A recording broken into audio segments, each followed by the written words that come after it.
لڑکا جوان ہو گیا، لڑکی جوان ہو گئی، شادی کے قابل ہو گئے، اب کیا کرنا ہے؟ آپ کی لڑکی کے لیے کوئی رشتہ آیا، لڑکا اچھا ہے، دیندار ہے، نیک ہے، مگر زیادہ پیسہ کمانے والا نہیں ہے۔ آپ کو کیا لگتا ہے اگر میں کروڑ پتی ہوں تو میرا داماد بھی کروڑ پتی ہونا چاہیے؟ اگر میرے پاس اتنی زمین و جائیداد ہے، میری بیٹی بھی زمین و جائیداد والے گھر میں جانی چاہیے، چاہے اس گھر میں دین نام کی کوئی چیز نہ ہو، اسلام نام کی کوئی چیز نہ ہو، قرآن نام کی کوئی چیز نہ ہو، مگر میری بیٹی محل میں جانی چاہیے، میری بیٹی غریب گھر میں نہیں جانی چاہیے۔ کان کھول کر کے سن لو میرے پیارے ساتھیوں، اگر یہ سوچ آپ کی ہے تو سوچ بدل لو۔ اللہ کے پیارے نبی فرماتے ہیں اذا خطب الیکم ممن ترضون دینہ وخلقہ، جب تمہاری لڑکی کے لیے ایسا رشتہ آئے، لڑکا دیندار ہے، لڑکا بااخلاق ہے، فزوجوہ، تو اپنی لڑکیوں کی شادی ایسے لڑکوں سے کر دیا کرو۔ الا تفعلوا، اگر تم ایسا نہیں کرو گے، تکن فتنۃ فی الارض، تو زمین میں فساد پھیل جائے گا، فتنہ پھیل جائے گا، بگاڑ پھیل جائے گا۔ آپ کے بہار میں تو پھر بھی غنیمت ہے۔ میرا ایک پروگرام ہوا تھا مہاراشٹرا میں، ایک جگہ پڑتی ہے آکوٹ، مہاراشٹرا میں ایک جگہ ہے آکوٹ، وہاں لڑکے لڑکیاں 30 سال کے 35 سال کے ہو گئے، شادی نہیں ہو رہی۔ کیوں صاحب؟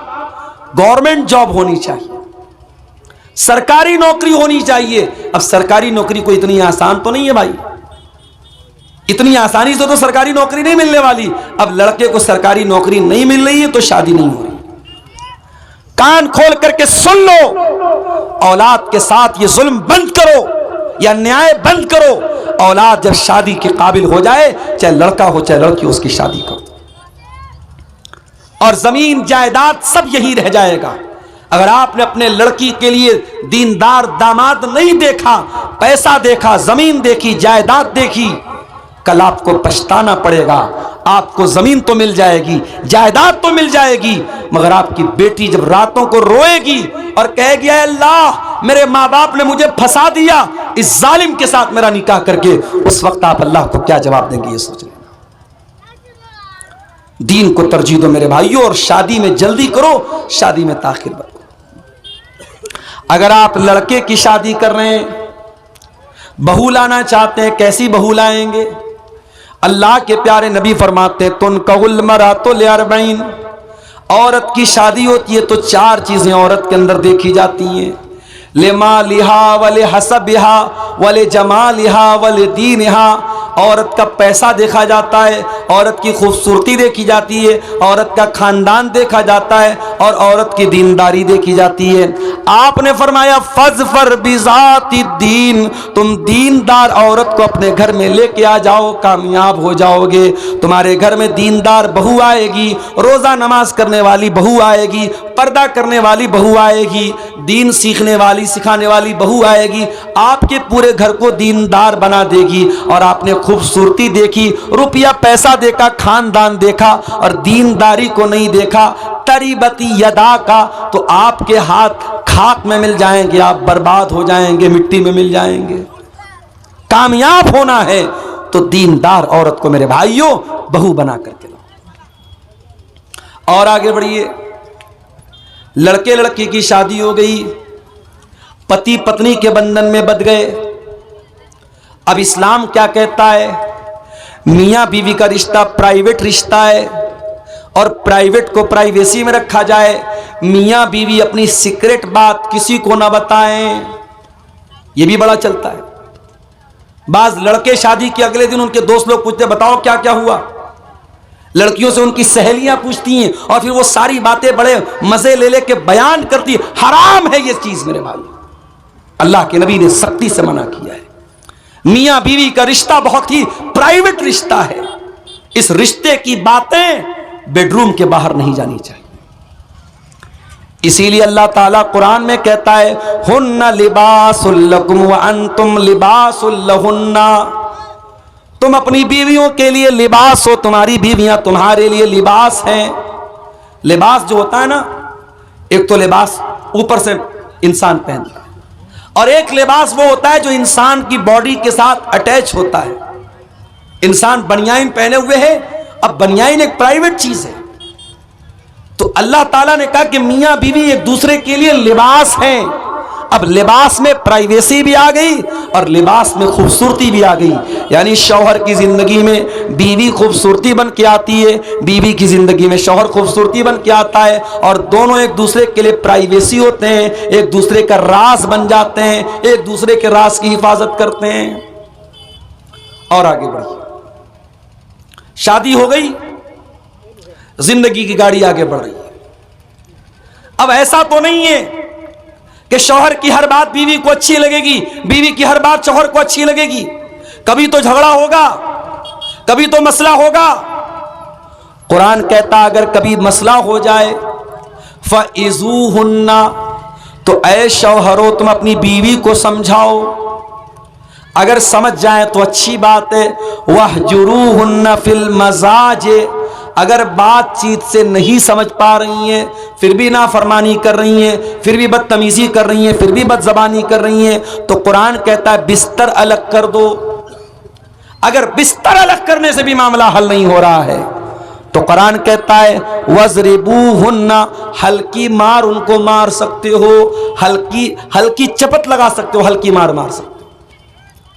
اسلام یہ نہیں کہہ رہا ہے اگر بیوی نے کھانے میں نمک تیز کر دیا تو طلاق دے دو، بیوی نے کپڑے پر پریس کیا کپڑا جل گیا تو طلاق دے دو۔ آج اسلام کے دشمنوں کو مسالہ ہم نے دیا ہے۔ کل بنارس میں میری تقریر تھی اور ٹاپک یہی تھا میرا کہ اسلام عورتوں کے لیے دین رحمت ہے۔ اس تقریر میں نے کہا تھا کہ آج مسلمان کی حرکتوں کی وجہ سے اسلام بدنام ہوتا ہے۔ جاؤ قرآن کی کوئی ایک آیت لا کے دکھا دو، نبی کی کوئی ایک حدیث لا کے دکھا دو جس سے یہ ثابت ہوتا ہو کہ طلاق طلاق طلاق کہہ دینے سے طلاق ہو جاتی ہے۔ کھلواڑ بنا کے رکھا ہے، تماشا بنا کے رکھا ہے، اتنا مضبوط رشتہ، اس کو بس طلاق طلاق طلاق بول دیا، ختم ہو گیا۔ شوہر شراب پی کر کے آیا، کھانا کھانے لگا، نمک تیز ہے، مسالہ تیز ہے، جا میں تجھ کو طلاق دیتا ہوں، طلاق طلاق طلاق ہو گئی۔ طلاق کوئی کھلواڑ نہیں ہے میرے بھائی، طلاق کا پورا ایک طریقہ ہے، پورا ایک پروسیس ہے، اور طلاق کے پہلے اسلام یہ کہتا ہے پہلے سمجھا لو، پہلے بستر الگ کر دو، اگر ضرورت پڑے تو ہلکی مار بھی مار لو۔ اگر ان سب سے بھی مسئلہ حل نہ بنے، مسئلہ حل نہ ہو، تو قرآن کہتا ہے فَبَعْثُوا حَكَمًا مِّنْ أَهْلِهِ وَحَكَمًا مِّنْ أَهْلِهَا، لڑکے کے گھر والوں سے کسی ایک کو پنچ بنا لو، لڑکی کے گھر والوں میں سے کسی ایک کو پنچ بنا لو، اور دونوں پنچ مل کر کے غور کرے اور رشتے کو بچانے کی کوشش کرے۔ جب یہ سارے پریاس، یہ ساری کوششیں جب وفل ہو جائیں، ناکام ہو جائیں، تب اسلام کہتا ہے اب تم طلاق دے سکتے ہو، اور طلاق ایک بار میں نہیں دینا ہے، الطلاق مرتان، ایک بار نہیں 2 بار تم طلاق دے سکتے ہو، 2 بار تم طلاق دے سکتے ہو۔ 2 بار طلاق دینے کے بعد دوبارہ بیوی کو بیوی بنا کر کے رکھنے کا تمہیں پرمیشن ہے، اجازت ہے، لیکن دوسری طلاق کے بعد جب تیسری طلاق کا نمبر آئے گا اس کے بعد اب رجوع کرنے کی، اب دوبارہ اس کو بیوی کی حیثیت سے اپنے گھر میں رکھنے کی پرمیشن نہیں ہے، اجازت نہیں ہے۔ فرمایا الطلاق مرتان، 2 مرتبہ تو طلاق دے کر کے تم بیوی کو رکھ سکتے ہو۔ اس کے بعد کیا ہوگا؟ فَإِمْسَاكُمْ بِمَعْرُوفٍ أَوْ تَسْرِيحٌ بِإِحْسَانٍ، اب تیسری مرتبہ یا تو بیوی کو رکھنا ہے یا چھوڑ دینا ہے، تیسری مرتبہ پھر آپ کو دوبارہ چانس نہیں ملے گا۔ اسلام یہ بھی کہتا ہے اگر کوئی شوہر بیوی کا حق ادا نہیں کر پا رہا ہے کسی بھی طریقے سے، اگر شوہر جسمانی اعتبار سے بیوی کا حق ادا نہیں کر پا رہا ہے، یا شوہر کے پاس اتنا مال نہیں ہے کہ بیوی کا حق ادا کر سکے، تو اب ایسی حالت میں شوہر طلاق بھی نہیں دے رہا ہے اور بیوی کا حق بھی ادا نہیں کر رہا ہے، بیوی کیا کرے؟ اسلام میں اس کا بھی آپشن موجود ہے۔ اگر شوہر بیوی کا حق ادا نہیں کر رہا ہے، یا بیوی شوہر سے خوش نہیں ہے، بیوی شوہر کے ساتھ رہنا نہیں چاہتی ہے، اسلام کہتا ہے بیوی خلا لے سکتی ہے۔ ایک صحابی کی بیوی اللہ کے نبی کے پاس آئی، حضرت ثابت بن قیس کی بیوی.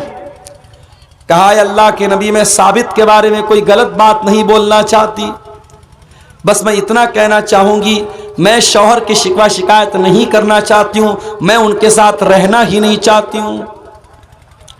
بیوی آ کر کے کہہ رہی کہ اے اللہ کے رسول، میں اپنے شوہر کے ساتھ رہنا نہیں چاہتی ہوں. اللہ کے نبی نے فرمایا کہ تم نے مہر میں جو باغ لیا تھا وہ باغ تم کو واپس کرنا پڑے گا، ریٹرن کرنا پڑے گا. انہوں نے کہا ٹھیک ہے میں ریٹرن کرتی ہوں. اللہ کے نبی نے باغ شوہر کو ریٹرن کروایا اور اس کے بعد خلا ہو گیا، نکاح کو ختم کرا دیا. ایک حیض کی عدت گزارنے کے بعد بیوی کہیں اور نکاح کر سکتی ہے. اسلام میں اس کا بھی آپشن موجود ہے. اسلام میں ہر پرابلم کا سولوشن موجود ہے میرے بھائی. جانتے ہو اگر شوہر اپنی بیوی کو غلط کام کرتا ہوا دیکھ لے اور اس کے پاس 4 گواہ نہیں ہیں، اسلام میں اگر کوئی زنا کر رہا ہے اور کوئی یہ بلیم کر رہا ہے کہ وہ آدمی زنا کر رہا ہے، تو اسلامی قانون کیا کہتا ہے کہ 4 گواہ ہونے چاہیے. 4 گواہ ہو یا کوئی کلیئر پروف ہو کہ ہاں یہ زنا ہوا ہے، کیونکہ زنا بہت بڑا گناہ ہے. کسی کے کہہ دینے سے کہ فلاں نے زنا کر لیا زنا ثابت نہیں ہوتا. زنا اگر کسی کے اوپر زنا کا الزام لگایا جا رہا ہے، اسلام کہتا ہے 4 گواہ ہونے چاہیے. اب مان لو بیوی کو شوہر نے دیکھ لیا کہ بیوی غلط کام کر رہی ہے. اب ظاہر ہے شوہر 4 گواہ تو نہیں لا سکتا ہمیشہ، ضروری نہیں کہ اس چیز کو دیکھنے کے لیے 4 گواہ موجود ہوں. 4 گواہ نہیں ہے. اب ایک عزت دار آدمی یہ منظر دیکھنے کے بعد اپنی بیوی کے ساتھ رہنا بھی نہیں چاہتا. عدالت میں جا کر کے اگر یہ بولتا ہے کہ میں نے اپنی بیوی کو زنا کرتے ہوئے دیکھا ہے، اسلامی عدالت پوچھے گی تیرے پاس 4 گواہ ہیں؟ یہ بولے گا 4 گواہ نہیں ہیں. اسلامی عدالت کا قانون کیا ہے؟ اگر کسی عورت پر آپ نے زنا کا الزام لگایا اور آپ کے پاس پروف نہیں ہے، آپ کے پاس 4 گواہ نہیں ہیں، تو الزام لگانے والے کو 80 کوڑے مارے جائیں. اب شوہر نے اپنی بیوی کو دیکھا یہ کام کرتے ہوئے، 4 گواہ نہیں ہیں. اب کرے تو کیا کرے؟ الزام لگاتا ہے تو 4 گواہ لانے پڑیں گے. 4 گواہ ہیں نہیں، اگر عدالت میں جاتا 80 کوڑے خود کھانا پڑے گا. اب اس کا بھی کوئی حل ہے کہ نہیں ہے؟ اس کا حل اسلام میں لعان ہے. لعان کس کو بولتے ہیں؟ شوہر عدالت میں آئے گا اور کہے گا جج صاحب میں نے بیوی کو زنا کرتے ہوئے دیکھا ہے اور اب میں اس کے ساتھ نہیں رہنا چاہتا ہوں.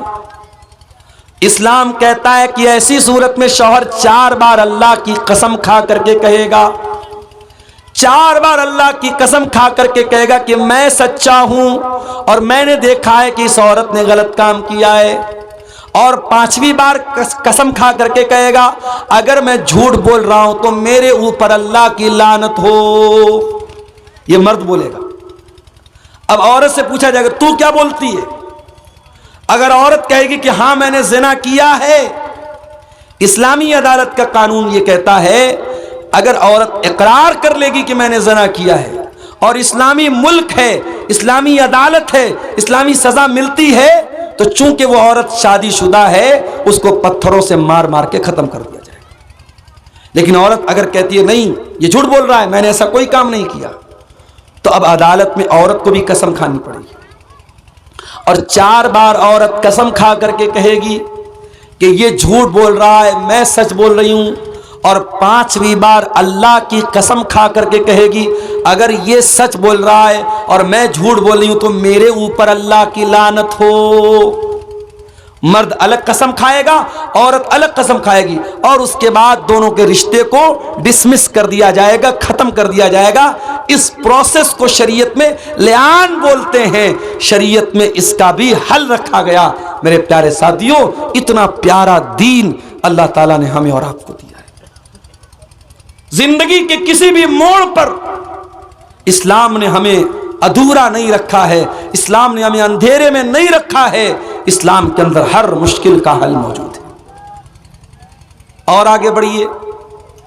انتقال ہو گیا کسی کا، مر گیا انسان، مرنے والا زمین چھوڑ کے گیا، جائیداد چھوڑ کے گیا، پیسہ چھوڑ کے گیا۔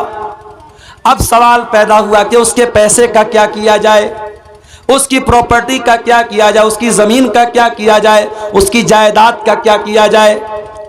اسلام کہتا ہے مرنے والے کے پیسے سے سب سے پہلے اس کے کفن دفن کا انتظام کیا جائے، اور کفن دفن کا انتظام کرنے کے بعد یہ دیکھا جائے کہ اس کے اوپر قرضہ کتنا ہے، اس کے قرضوں کو ادا کیا جائے، اور قرضوں کو ادا کرنے کے بعد اگر مرنے والے نے کوئی وصیت کی تھی، اور اگر وصیت کسی مدرسے کے لیے وصیت کی تھی، کسی مسجد کے لیے کی تھی، کسی یتیم کے لیے کی تھی، تو اس کی وصیت کو بھی پورا کیا جائے گا، مگر وصیت 1/3 سے زیادہ نہیں ہو سکتی۔ اگر مان لیجئے کہ 90 لاکھ روپیہ چھوڑ کے گیا ہے تو 90 لاکھ میں سے 30 لاکھ روپے تک کی وصیت کر سکتا ہے، 30 لاکھ سے زیادہ کی نہیں کر سکتا۔ تو پہلا کام کفن دفن کا انتظام، دوسرا کام قرضے کی ادائیگی، اور تیسرا کام وصیت کو پورا کیا جائے گا، اور چوتھے نمبر پر اس کے جو وارث ہوں گے، اس کا باپ ہوگا، اس کی ماں ہوگی، اس کی اولاد ہوگی، اس کی بیوی ہوگی، جو بھی اس کے وارث ہوں گے، شریعت میں سب کا حصہ بتایا گیا، بیوی کا اتنا حصہ، اولاد کا اتنا حصہ، ماں کا اتنا حصہ، باپ کا اتنا حصہ، ان کا حق ان کو دیا جائے۔ مرنے کے بعد بھی اسلام نے ادھورا نہیں چھوڑا ہے، آپ کی زمین کا کیا ہوگا، آپ کے پیسے کا کیا ہوگا، اس کا بھی شریعت میں قانون رکھا گیا ہے۔ مرنے والے کے لیے جنازے کی نماز کا پراودھان رکھا گیا، اور کبھی آپ نے غور کیا جب ہم جنازے کی نماز پڑھتے ہیں، سامنے جنازہ ہوتا ہے، تو جنازے کی نماز میں ہم رکوع نہیں کرتے، سجدہ نہیں کرتے، ایسا کیوں؟ ہر نماز میں رکوع ہے، ہر نماز میں سجدہ ہے، مگر جنازے کی نماز میں نہ رکوع ہے نہ سجدہ، ایسا کیوں ہے میرے بھائی؟ اس لیے کہ سامنے جنازہ رکھا ہے، اور اسلام کے اندر اتنا بھی پسند نہیں کیا گیا کہ سامنے اگر جنازہ بھی رکھا ہے تو اس کے آگے سجدہ کیا جائے یا اس کے آگے رکوع کیا جائے۔ سوچو، جو اسلام جنازے کی نماز میں رکوع اور سجدہ نہیں رکھتا ہے تاکہ کسی لاش کے سامنے سجدہ نہ ہونے پائے، اس اسلام میں کسی قبر کے آگے سجدہ کرنے کی اجازت کیسے ہو سکتی ہے؟ بنگال میں کلیا چک ایک جگہ ہے، کلیا چک میں ایک مسجد میں گیا نماز پڑھنے، پروگرام تھا میرا، وہاں پہ میں گیا تو دیکھا کہ مسجد کے اندر قبر موجود ہے، تو بہت پریشان ہو گیا۔ اہل حدیث کی مسجد ہے اور مسجد کے اندر قبر ہے۔ میں نے کہا بھائی اہل حدیث کی مسجد میں قبر کہاں سے آئی؟ کہا مولانا صاحب بہت پہلے سے یہ قبر ہے۔ میں نے کہا جتنے بھی پہلے سے یہ قبر ہو، یا تو آپ مسجد کو توڑ کر کے قبر، جہاں سے قبر ہے اس کے باہر مسجد کی باؤنڈری کر دو، یعنی قبر مسجد کے اندر یا مسجد قبر کے اندر نہیں ہونی چاہیے۔ میں نے کہا دو راستہ ہے، یا تو آپ مسجد کی باؤنڈری کم کر لو، یا پھر اس قبر سے جو بھی مرنے والے کی لاش ہے، اب تو کافی دن کی قبر ہو گئی، تو اس کی لاش کے جو بھی بچے ہوئے پارٹ پرزے ہیں اس کو اٹھا کر کے نکال کر کے کسی دوسرے قبرستان میں لے جا کے دفن کر دو۔ لوگوں نے کہا مولانا صاحب آج تک تو کسی نے بیان ہی نہیں کیا۔ میں نے کہا میں بتا رہا ہوں بھائی، مسئلہ یہی ہے، جا کے فتویٰ لے لو۔ جمعہ میں نے وہاں پڑھایا، جمعہ میں بھی میں نے یہ بات بیان کی، اور میرے یہ جمعہ کا بیان کرنے کے کچھ دنوں کے بعد مولانا جرجیس صاحب کا بھی وہاں پروگرام ہوا، انہوں نے بھی اپنی تقریر میں یہ بات کہی کہ قبر کو مسجد سے نکالا جائے۔ الحمدللہ اس پر عمل ہوا، اور اب وہاں سے مسجد سے قبر کو ہٹایا گیا۔ یہ کوئی معمولی مسئلہ نہیں ہے میرے بھائی، یہ بہت سخت مسئلہ ہے۔ اللہ کے نبی نے اپنی وفات کے لمحات میں، اپنے آخری لمحات میں بھی کہا تھا، لعن اللہ الیہود والنصارى، اللہ کی لعنت ہو یہودیوں کے اوپر، اللہ کی لعنت ہو عیسائیوں کے اوپر، اتخذوا قبور انبیائہم مساجد، انہوں نے اپنے نبیوں کی قبروں کو مسجد بنا لیا، سجدہ کرنے کی جگہ بنا لیا۔ اسلام میں قبر کے آگے سجدہ کرنے کی اجازت نہیں ہے، اسی لیے جنازے کی نماز میں بھی آپ سجدہ نہیں کرتے، رکوع نہیں کرتے۔ اچھا، جنازے کی دعا کتنے لوگوں کو یاد ہے؟ ذرا ہاتھ اٹھا کے بتاؤ تو، کتنے لوگوں کو یاد ہے؟ ایمانداری سے بتانا، جھوٹ موٹ ہاتھ مت اٹھانا۔ دیکھیے اتنا بڑا مجمع ہے اور کافی لوگ ایسے ہیں جو ہاتھ نہیں اٹھا پا رہے، یہ افسوس کی بات ہے۔ آپ اپنے دنیا کے کاموں میں بہت ماہر ہیں، اپنی راجنیتی کے معاملے میں بہت ماہر ہیں، اپنی کھیتی باڑی کے بارے میں بہت جانکار ہیں، لیکن آپ کو جنازے کی نماز کی دعا تک نہیں آتی۔ یہ افسوس کی بات نہیں ہے؟ جنازے کی نماز میں اللہ اکبر کا امام صاحب نے پہلی تکبیر کے بعد سورہ فاتحہ پڑھے گا، بسم اللہ الرحمن الرحیم الحمدللہ رب العالمین الرحمن الرحیم مالک یوم الدین ایاک نعبد و ایاک نستعین اہدنا الصراط المستقیم صراط الذین انعمت علیہم غیر المغضوب علیہم ولا الضالین آمین، سورہ فاتحہ پڑھے گا۔ اس کے بعد کوئی سورت ملا لے گا، بسم اللہ الرحمن الرحیم قل هو اللہ احد اللہ الصمد لم یلد ولم یولد ولم یکن له کفوا احد۔ اس کے بعد امام کہے گا اللہ اکبر۔ اس میں رفع یدین کر بھی سکتے ہیں، نہیں بھی کر سکتے، دونوں طریقہ جائز ہے۔ اگر آپ چاروں مرتبہ رفع یدین کریں تو بھی چلے گا، اور صرف ایک مرتبہ رفع یدین کر کے ہاتھ باندھے رہے تو بھی چلے گا۔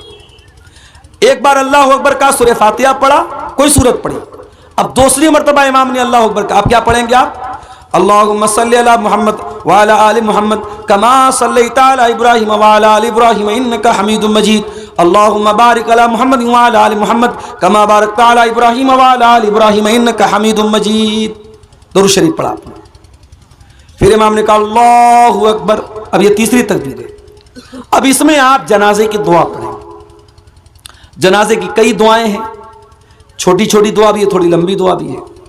ایک دعا جو بہت مشہور ہے، شاید جن کو یاد ہے یہ والی دعا یاد ہوگی، اللہم اغفر لحینا ومیتنا وشاہدنا وغائبنا وصغیرنا وکبیرنا وذکرنا وانثانا اللہم من احییتہ منا فاحیہی علی الاسلام ومن توفیتہ منا فتوفہ علی الایمان اللہم لا تحرمنا اجرہ ولا تفتنا بعدہ۔ یہ دعا ہے، اتنی تو کم سے کم آپ کو یاد ہونی چاہیے۔ اس دعا کا مطلب کیا ہے؟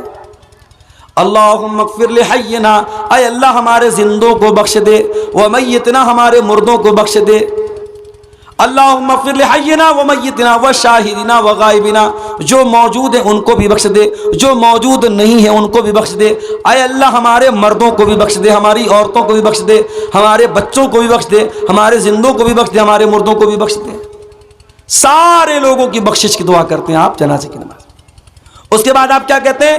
اللہم من احییتہ منا فاحیہی علی الاسلام، اے اللہ تو جسے زندہ رکھے اسے اسلام پر زندہ رکھے، ومن توفیتہ منا، اور جسے تو موت دے دے فتوفہ علی الایمان، اے اللہ تو اسے ایمان پر موت دے۔ اللہم لا تحرمنا اجرا، اے اللہ اس مرنے والے کے اجر و ثواب سے ہم کو محروم مت کر، مرنے والے کے ثواب سے ہم کو محروم مت کر، ولا تفتنا بعدا، اور اس کے بعد اور ایک حدیث میں یہ بھی الفاظ آئے ولا تضلنا بعدا، اس کے بعد تو ہمیں گمراہی میں مت ڈال، ہمیں فتنے میں مت ڈال۔